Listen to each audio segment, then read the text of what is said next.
Halo semuanya, kami dari kelompok 5 akan mempresentasikan mengenai pinjaman yang diterima dan akuntansi modal bank. Yang berakutakan adalah Putri Dardianto NPM 044, Yunita Sari Pamungkas NPM 047, Anjar Surdian NPM 054, dan Dewi Puspitasari NPM 128. Oke, langsung aja kita mulai ya teman-teman.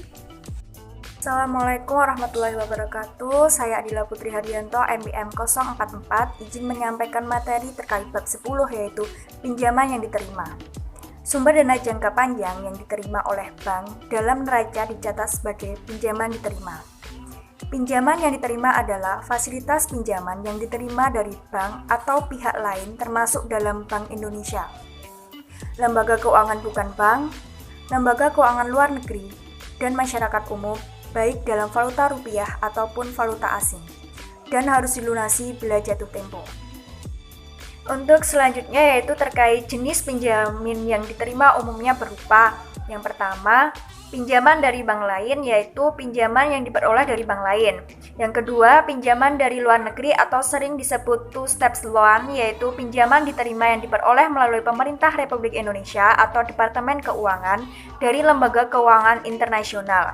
Yang ketiga, pinjaman obligasi adalah bukti hutang kepada investor atau bondholder yang dijamin oleh lembaga penjamin efek serta mengandung janji pembayaran bunga atau janji lainnya serta pelunasan pokok pinjaman dilakukan pada tanggal jatuh tempo sekurang-kurangnya 3 tahun sejak tanggal emisi.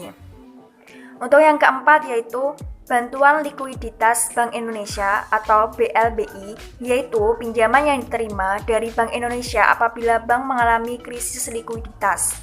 Untuk yang terakhir atau nomor 5 yaitu pinjaman yang diterima dalam rangka pembiayaan bersama atau sindikasi satu atau beberapa proyek.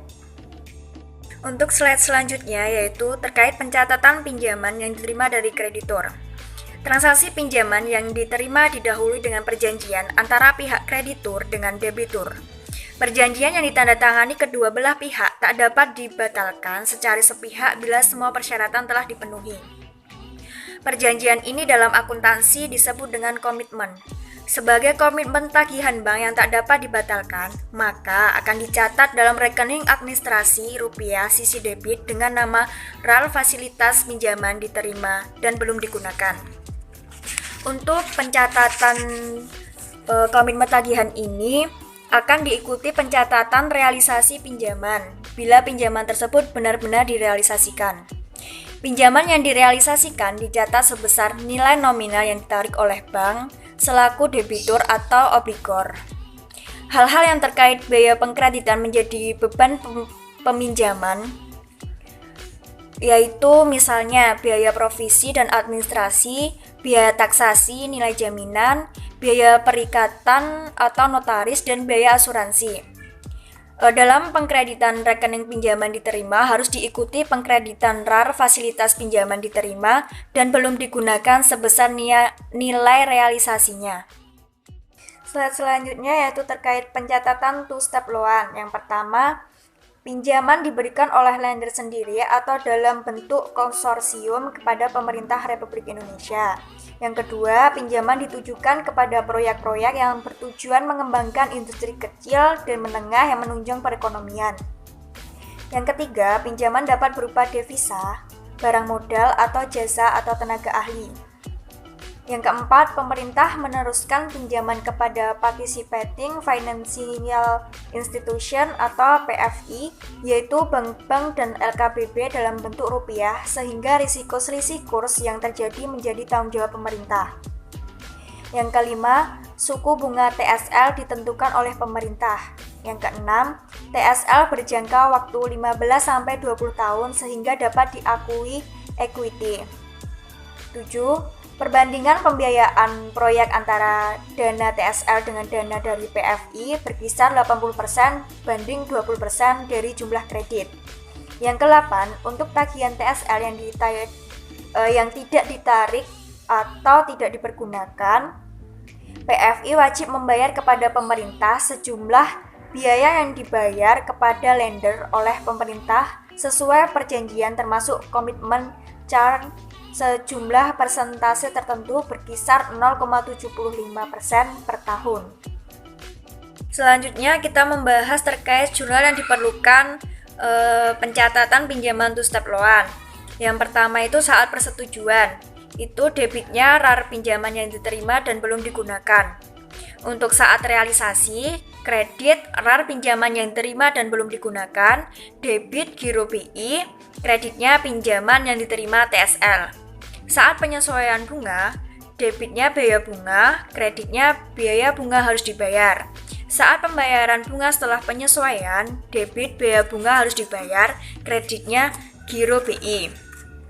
Untuk bila bunga dibayar langsung, maka debitnya biaya bunga, kredit giro BI. Saat pelunasan pinjaman, debit pinjaman yang diterima, kreditnya giro BI.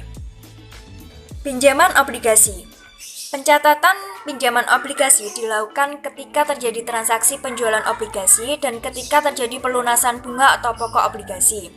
Untuk bisa mencatatnya, perlu mengetahui harga jual atau kurs obligasi yang terbentuk di pasar.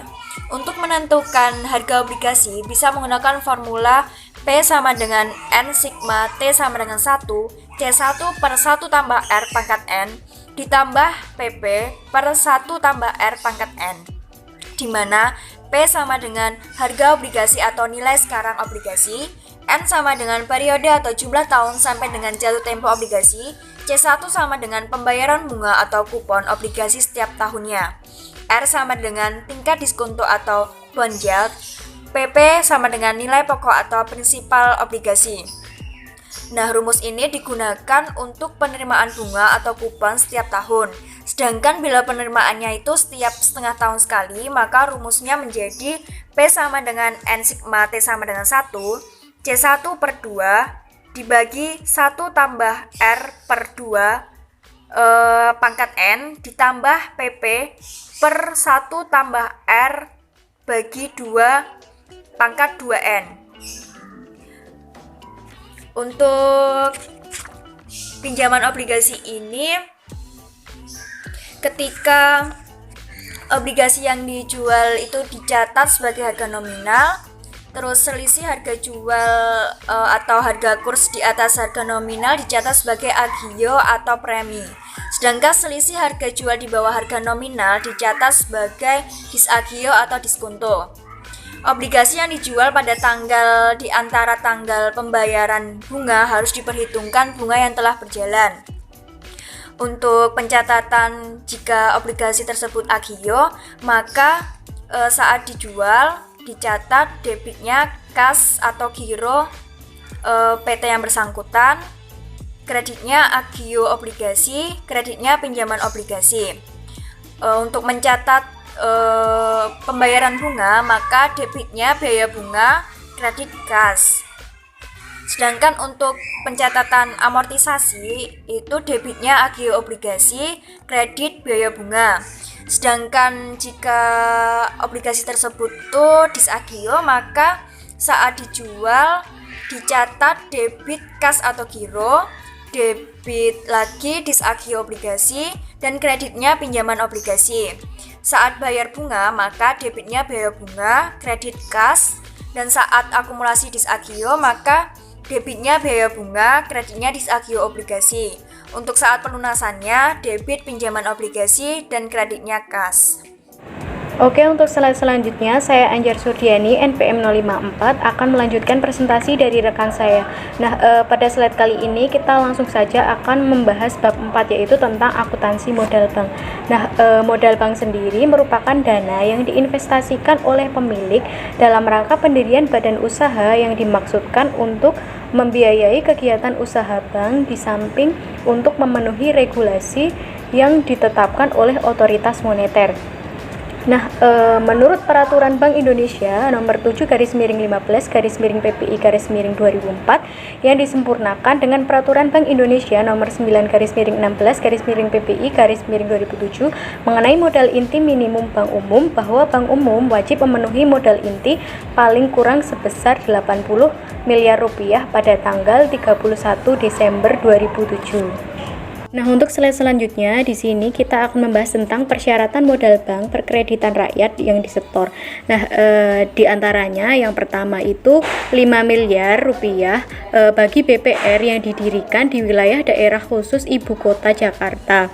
Nah, yang kedua yaitu sebesar 2 miliar rupiah bagi BPR yang didirikan di Ibu Kota Provinsi di Pulau Jawa dan Bali, dan juga wilayah kabupaten atau kota Bogor, Depok, Tangerang, dan Bekasi. Nah, untuk yang ketiga yaitu 1 miliar rupiah bagi BPR yang didirikan di Ibu Kota Provinsi di luar Pulau Jawa dan Bali, dan di wilayah Pulau Jawa dan Bali di luar wilayah sebagaimana disebut dalam huruf A dan B. Lalu untuk yang keempat yaitu sebesar 500 juta rupiah bagi BPR yang didirikan di wilayah lain di luar wilayah sebagaimana disebutkan pada huruf A, B, dan C yang sudah saya sebutkan tadi. Nah, ketentuan jumlah modal inti minimum di bank umum maupun modal disetor di BPR bisa berbeda. Namun, untuk rasio kecukupan modal adalah 8% dari aktiva tertimbang menurut risiko baik BPR maupun bank umum. Nah, dalam perkembangannya, rasio kecukupan modal di bank umum harus memperhitungkan risiko pasar. Oke, untuk slide selanjutnya kita akan masuk ke klasifikasi modal bank. Nah, yang pertama itu modal inti tier 1. Nah, sebelum ke contoh kita akan membahas terlebih dahulu tentang modal inti ini. Nah, modal inti ini terdiri dari modal disetor, modal sumbangan, cadangan-cadangan yang dibentuk dari laba setelah pajak, dan juga laba yang diperoleh setelah diperhitungkan pajak. Nah, modal inti itu yaitu modal yang telah disetor secara efektif oleh pemiliknya. Lalu modal sumbangan sendiri merupakan modal yang diperoleh kembali dari sumbangan saham, termasuk selisih antara nilai yang tercatat dengan harga jual apabila saham tersebut dijual. Lalu untuk modal ini sering disebut sebagai modal donasi. Nah, selanjutnya yaitu cadangan umum, yaitu cadangan yang dibentuk dari penyisihan laba yang ditahan atau dari laba bersih setelah dikurangi pajak dan mendapat persetujuan dari rapat umum pemegang saham. Lalu untuk cadangan tujuan, yaitu bagian laba yang dikurangi pajak yang disisihkan untuk tujuan tertentu dan telah mendapatkan persetujuan dari rapat umum pemegang saham. Dan selanjutnya yaitu laba ditahan dimasukkan adalah saldo laba bersih setelah dikurangi pajak yang oleh rapat umum pemegang saham diputuskan untuk tidak dibagikan. Lalu untuk selanjutnya yaitu laba tahun lalu, merupakan laba tahun-tahun lalu setelah dikurangi pajak yang belum ditetapkan penggunaannya oleh rapat umum pemegang saham. Dan selanjutnya yaitu laba tahun berjalan. Nah, setelah dikurangi dengan taksiran hutang pajak. Nah, di sini teman-teman bisa lihat pada buku halaman 138. Untuk slide selanjutnya kita akan membahas tentang contoh transaksi pemesanan saham.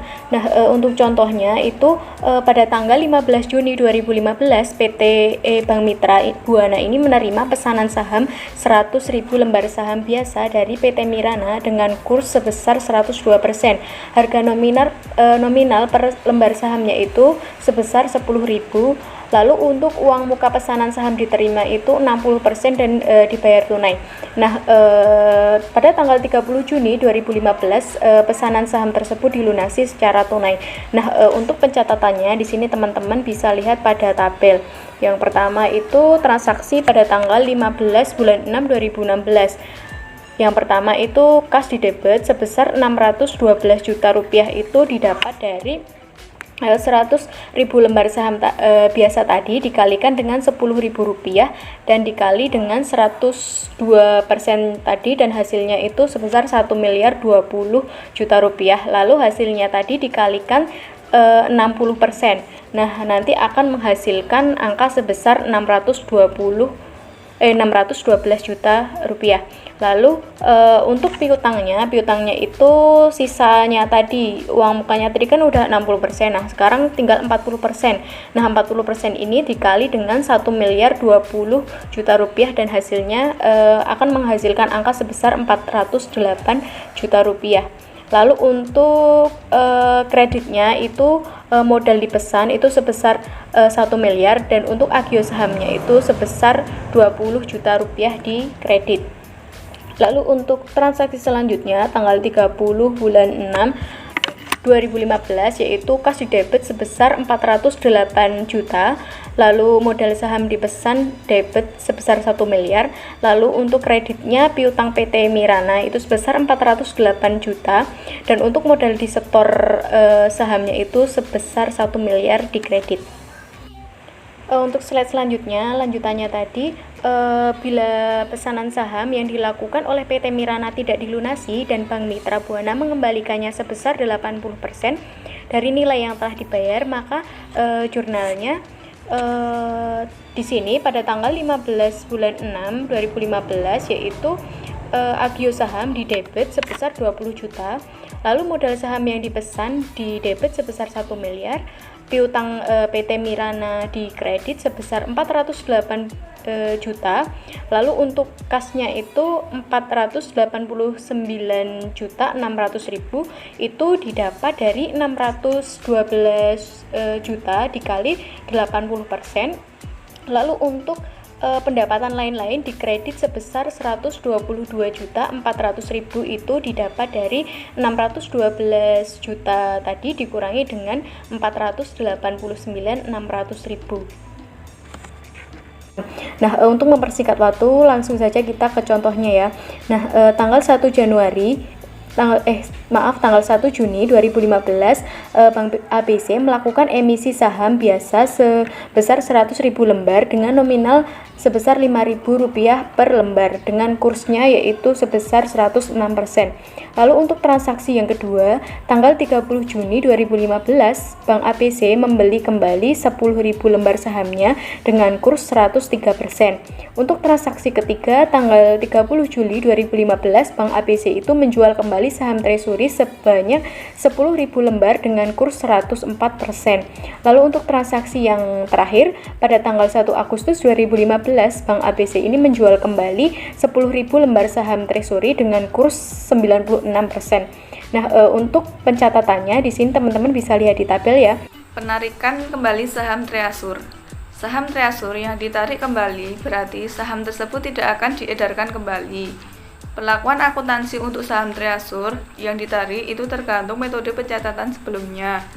Nah, bila pencatatannya didasarkan pada harga nominal, maka bank telah mengakui kenaikan atau penurunannya, sehingga pada saat penarikan tidak perlu mengakui selisih atau kenaikan atau penurunan tersebut.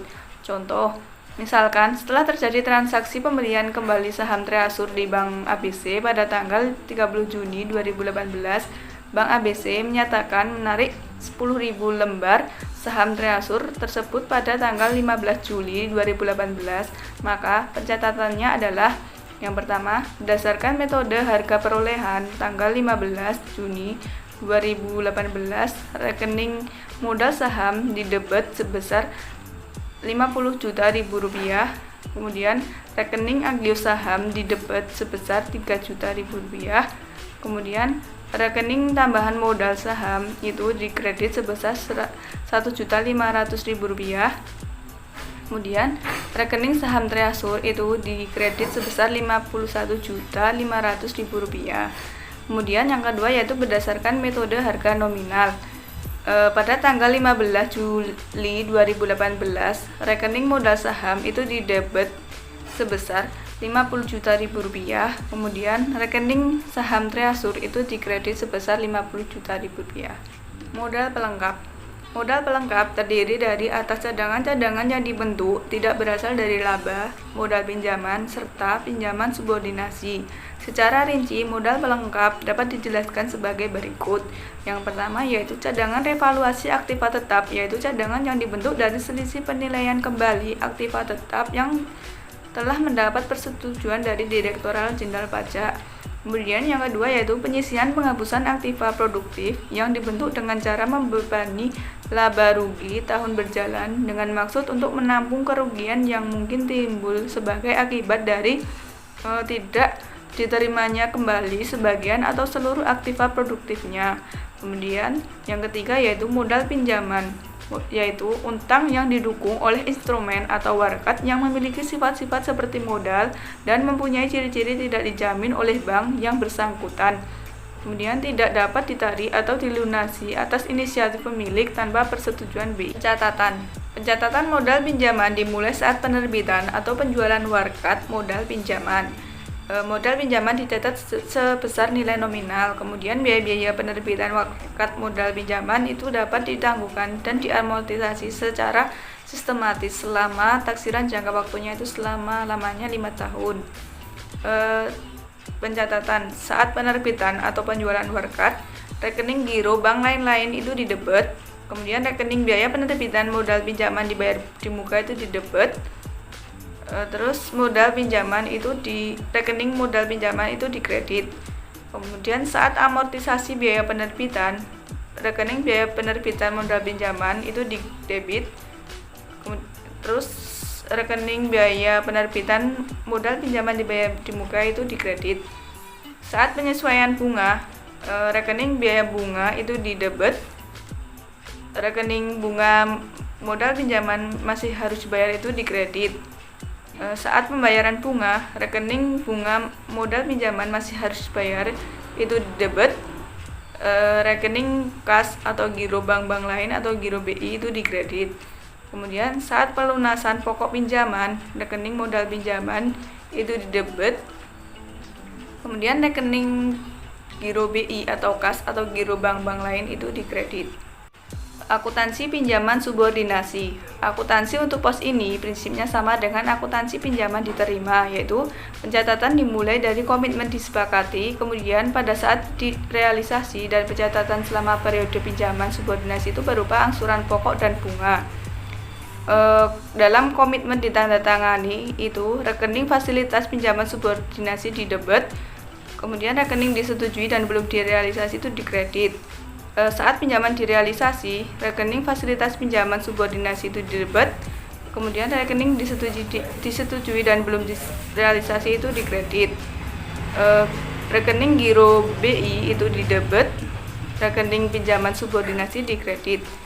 Penyesuaian bunga akhir setiap akhir tahun periode, rekening biaya bunga itu didebet, rekening bunga yang masih harus dibayar itu dikredit. Saat pembayaran bunga setelah penyesuaian, rekening bunga yang masih harus dibayar itu didebet, rekening giro BI atau bank lain-lain itu dikredit. Kemudian saat pelunasan, rekening pinjaman subordinasi itu didebet, kemudian rekening giro BI atau lain-lain itu dikredit. Modal pelengkap tahapan. Yang pertama yaitu bank dapat memperhitungkan modal pelengkap tambahan untuk tujuan perhitungan kebutuhan penyediaan modal minimum atau KPPM atau Capital Adequacy Ratio atau CAR secara individual dan atau secara konsolidasi dengan perusahaan anak. Yang kedua, modal pelengkap tambahan dalam perhitungan KPPM hanya dapat digunakan untuk memperhitungkan rasio pasar. Yang ketiga, pos yang dapat diperhitungkan sebagai modal pelengkap tambahan adalah pinjaman subordinasi jangka pendek yang memenuhi kriteria. Kemudian yang keempat yaitu modal pelengkap tambahan untuk memperhitungkan risiko pasar hanya dapat dilakukan dengan memenuhi kriteria. Yang pertama, tidak melebihi 250% dari bagian modal inti yang dialokasikan untuk memperhitungkan risiko pasar. Yang kedua, jumlah modal pelengkap dan modal pelengkap tambahan paling tinggi sebesar 100% dari modal inti. Yang kelima, modal pelengkap yang tidak digunakan dapat ditambahkan untuk modal pelengkap tambahan dengan memenuhi persyaratan pada poin 4. Yang keenam yaitu pinjaman subordinasi sebagaimana diatur dalam ketentuan yang berlaku dan melebihi 50% modal inti dapat digunakan sebagai komponen modal pelengkap tambahan dengan tetap memenuhi persyaratan sebagaimana dimaksud pada poin 4. Rasio kecukupan modal bank perkreditan rakyat. Tata cara perhitungan kecukupan modal bank perkreditan rakyat dapat dilakukan dengan cara sebagai berikut. Yang pertama yaitu, dalam menghitung ATMR, pos-pos aktiva diberikan bobot risiko yang besarnya didasarkan pada risiko yang terkandung pada aktiva itu sendiri, atau risiko yang didasarkan pada jenis aktiva, golongan debitur, penjamin, atau sifat barang jaminan. Kemudian yang kedua yaitu dengan memperhatikan prinsip pada angka nomor 1, maka bobot risiko yaitu 0%, 20%, 40%, 50%, 80%, dan 100%. Kemudian yang terakhir yaitu aktiva produktif dengan kualitas kurang lancar, diragukan, atau macet dalam perhitungan ATMR itu dinilai sebesar nilai buku, yaitu setelah dikurangi dengan penyisihan penghapusan aktiva produktif atau PPAP khusus dari aktiva produktif dengan kualitas kurang lancar, diragukan, dan macet. Tabel perhitungan aktiva tertimbang menurut risiko atau ATMR BPR, yaitu komponen pertama aktiva neraca, kemudian komponen yang kedua yaitu jumlah ATMR. Saya Demes Pitasari NPM 18133100128. Saya akan mempresentasikan mengenai tata cara perhitungan kebutuhan modal minimum. Itu ada 6. Yang pertama itu terkait perhitungan ATMR. Nah, ATMR itu aset tertimbang menurut risiko, dan untuk caranya itu mengalihkan nilai nominal pos-pos aktiva dengan bobot risiko masing-masing. Nah, khusus bagi perhitungan ATMR bagi aktiva produktif dengan kualitas kurang lancar, diragukan, atau macet itu dengan dikalikan nilai buku dengan bobot risiko masing-masing. Nah, nilai bukunya itu adalah nilai setelah dikurangi dengan penyisihan penghapusan aktiva produktif khusus dari aktiva produktif dengan kualitas kurang lancar, terus diragukan, dan macet. Yang kedua, menjumlahkan ATMR dari masing-masing aktiva. Yang ketiga, menjumlahkan modal inti dan modal pelengkap. Yang keempat, menghitung modal minimum dengan cara mengalihkan jumlah ATMR dikali dengan 8%. Yang kelima, menghitung kekurangan modal dengan cara membandingkan jumlah 4 dan 3, nanti akan saya jelaskan prakteknya. Dan yang keenam, menghitung KPPM dengan cara membandingkan jumlah modal BPR pada angka 3 dan ATMR pada angka 2. Oke, slide selanjutnya itu mengenai tabel perhitungan aktiva tertimbang menurut risiko. Ini ada contoh tabelnya ya teman-teman. Itu ada komponennya, ada modal inti, ada modal pelengkap, kemudian ada jumlah modal, modal minimum, jumlah kekurangan modal, dan rasio KPPM. Slide selanjutnya terkait contoh tabel neraca BPR XYZ per 31 Desember 2018. Ini teman-teman bisa lihat pada halaman 151. Ini ada tabel neraca dan juga laporan laba rugi. Slide selanjutnya juga ada tabel laporan laba ruginya, merupakan lanjutan dari halaman 151 tadi. Dan gambar 11.5 itu yang sebelah kanan, itu tabel hasil perhitungan ATMR. Itu teman-teman bisa lihat pada halaman 152. Itu konten-kontennya, dan apabila kosong itu berarti dari laporan yang disajikan, baik laporan neraca maupun laporan laba rugi, itu nggak ada isinya ya teman-teman. Terus itu ada kas itu 63.647 diambil dari laporan neraca yang pada halaman 151 tadi. Terus ada giro deposito berjangka, sertifikat deposito, tabungan serta tagihan lainnya itu diambil dari laporan neraca halaman 151 tadi, dengan ambilnya itu dari aktiva yang bernama antar bank aktiva di halaman 151. Dan itu bobot resikonya itu dari yang sudah dijelaskan teman saya tadi, ada 20% untuk giro deposito berjangka, sertifikat deposito, tabungan serta tagihan lainnya. Dan hasil ATMR-nya itu adalah Rp4.373.800. Itu merupakan 20% dari Rp21.869.000. Itu kredit kepada atau yang dijamin merupakan bobot resikonya 20%, terus KPR yang dijamin 40% itu sudah ada dan dijelaskan oleh teman saya tadi. Jadi itu tinggal diisi aja bobot resikonya. Dan jumlahnya nggak ada karena di laporan yang disajikan di laporan neraca BPR XYZ maupun laba rugi BPR XYZ itu nggak ada. Selanjutnya masih lanjutan dari tabel perhitungan ATMR BPR XYZ. Itu kita langsung ke yang ada nominalnya ya guys. Itu kredit kepada usaha mikro dan kecil itu diambil dari halaman 151. Kredit yang diberikan nomor 5 neraca BPR XYZ nomor 5 itu kredit yang diberikan ada 6.158.978.000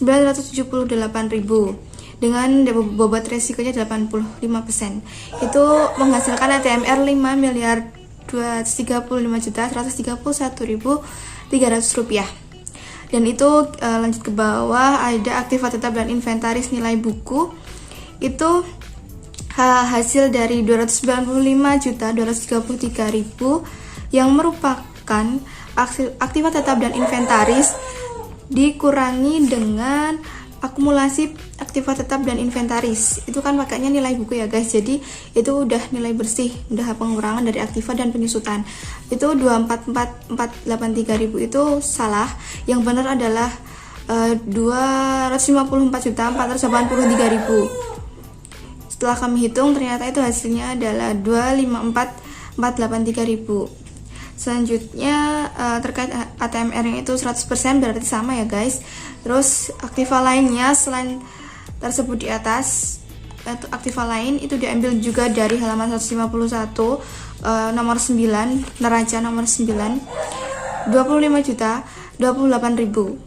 Dengan bobot resikonya 100% berarti ATMR-nya masih sama 25.028.000, dan dijumlahkan itu hasilnya adalah 5.519.016.100 rupiah.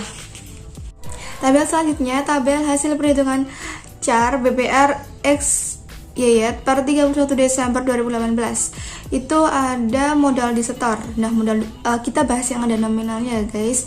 Itu memang komponennya seperti itu, tapi saya akan bahas yang ada nominalnya dan asalnya dari mana. Modal disetor itu dari halaman 151 yang modal disetor 500 juta. Terus ada laba tahun lalu itu halaman 152 nomor 6. Yang bagian laporan laba rugi nomor 6. Laba tahun lalu 77.137.000. Kemudian laba tahun berjalan itu halaman 152 nomor 5 dibagi 2 karena itu 50% ya. Jadi 30.424.000. Dan itu dijumlahkan adalah 607.561.000.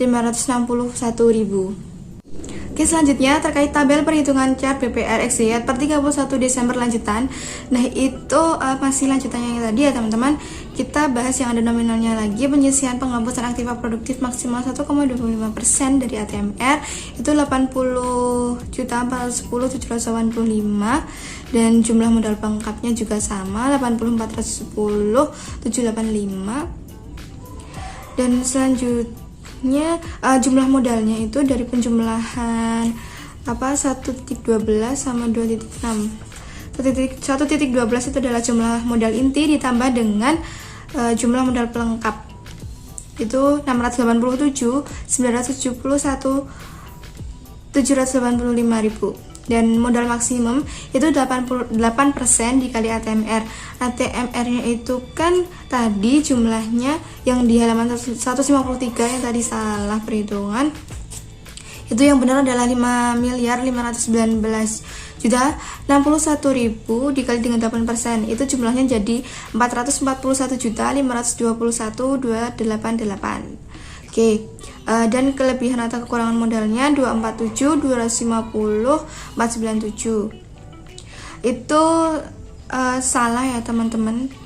Yang benar adalah 246, 450, 497. Itu dihasilkan dari hasil pengurangan jumlah modal dikurangi dengan modal maksimum. Makanya ada kelebihan 246.450.497 rupiah.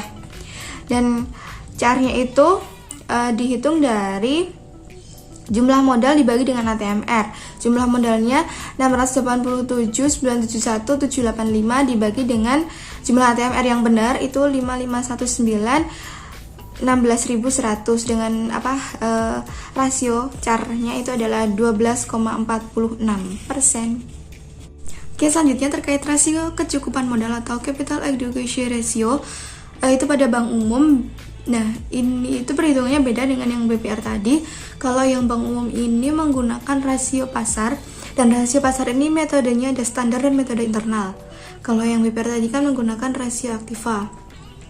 Nah, pendekatannya itu dengan pertama KPPM dengan perhitungan resiko kredit dan resiko pasar dilakukan. Ini rumusnya adalah KPPM sama dengan tier 1 ditambah tier 2 ditambah tier 3 dikurangi penyertaan dibagi dengan ATMR atau risiko kredit ditambah 12,5 dikali dengan beban modal untuk risiko pasar dikali dengan 8%. Ini minimum. Selanjutnya, yang kedua, sebelum mengalokasikan beban modal untuk risiko pasar itu bank wajib memenuhi KPPM untuk risiko kredit yaitu minimal 8% sesuai dengan ketentuan yang berlaku. Yang ketiga, dalam perhitungan KPPM secara konsolidasi perhitungan modal, risiko kredit, dan risiko pasar dilakukan terhadap data atau posisi secara konsolidasi. Yang keempat, dalam melakukan perhitungan sebagaimana dimaksud pada angka 1, perhitungan KPPM, itu bank harus melakukan beberapa langkah. Dan langkahnya itu pertama dengan menghitung aktiva tertimbang menurut risiko atau ATMR untuk risiko kredit sesuai dengan ketentuan yang berlaku. Yang kedua, menghitung jumlah beban modal. Yang ketiga, untuk menghindari duplikasi perhitungan risiko terhadap surat berharga, itu diperhitungkan risiko spesifik dan risiko suku bunga. Yang keempat, menghitung eksposur tertimbang menurut risiko pasar. Itu caranya dengan mengkonversi jumlah beban modal untuk seluruh jenis risiko dan dikalikan dengan 12,5 atau 100/8. Yang kelima, ada menjumlahkan ATMR untuk risiko kredit dengan eksposur tertimbang menurut risiko pasar. Yang keenam, menghitung modal bank yang terdiri dari modal tier 1, tier 2, tier 3 dan dialokasikan untuk menutup resiko pasar. Dan yang terakhir itu membagi total modal sebagaimana dimaksud pada poin F tadi, tier 1, tier 2, tier 3 dikalikan dengan dikurangi dengan penyertaan baru dikali dengan persentase 8%. Oke teman-teman, pada slide selanjutnya ini ada tabel 11.7. Itu teman-teman bisa lihat pada halaman 157. Ini ada formulir perhitungan aktiva tertimbang menurut risiko sesuai dengan SE Surat Edaran BI nomor 8/3/DPHP pada 30 Januari 2006. Nah, ini ada komponen-komponennya, nominal dengan bintang 1 ada dan bintang 2 nanti akan saya jelaskan. Dengan bobot resikonya itu udah dijelaskan teman saya tadi. Ini ada berbagai bobot resiko menyesuaikan dengan aktivanya ya teman-teman. Ini masih sama pada tabel 11.7 semua. Teman-teman bisa lihat pada halaman 157 apabila videonya ini terlalu cepat. Dan kalau bintang 1 itu diisi dengan jumlah nominal setelah dikurangi dengan cadangan khusus penyisihan penghapusan aktiva yang telah dibentuk oleh bank. Dan untuk yang bintang 2 diisi dengan jumlah setelah dikurangi dengan penyisihan dalam rangka restrukturisasi kredit dan pendapatan yang ditangguhkan yang berasal dari restrukturisasi kredit. Oke, selanjutnya ini pada tabel 11.8 teman-teman bisa lihat pada halaman 161. Kalau misalnya kurang jelas, ini merupakan formulir perhitungan rasio kecukupan modal minimum dengan perhitungan risiko pasar. Dan yang selanjutnya pada tabel 11.9 itu pada halaman 162. Kalau misalnya kurang jelas, itu perhitungan rasio kecukupan modal dengan perhitungan risiko pasar pada konsolidasi atau ada anak perusahaannya. Oke, itu sama ya teman-teman formulirnya sebenarnya. Yang ada anak perusahaannya dan yang nggak ada anak perusahaannya itu perbedaan yang paling mencolok adalah pada poin 6 total ATMR risiko pasar. Kalau yang di konsolidasian pada risiko perubahan harga opsi ada risiko ekuitas dan risiko komoditas, sedangkan yang tidak ada anak perusahaannya itu nggak ada, cuman ada risiko suku bunga dan risiko nilai tukar. Oke, selanjutnya itu pada halaman 163 pada tabel 11.10 contoh perhitungan KPPM Bank Umum. Ini sebenarnya sama dengan perhitungan KPPM pada BPR. Itu ada komponennya masih sama, ada modal inti tier 1, modal pelengkap tier 2 dan modal pelengkap tambahan tier 3. Hanya yang membedakan adalah pada bagian 6 itu ada pengurangan penyertaan seperti yang sudah saya sebutkan tadi. Rumusnya adalah tier 1 ditambah tier 2 ditambah tier 3 dikurangi dengan penyertaan. Perbedaan yang paling mencolok ada pada di situ teman-teman. Oke, Oke, sekian dari kelompok kami, kurang dan lebihnya kami mohon maaf. Dari presentasi kami masih banyak yang belum lengkap ya penjelasannya teman-teman, mohon maaf. Sekian presentasi dari kelompok kami. Wassalamualaikum warahmatullahi wabarakatuh. Terima kasih.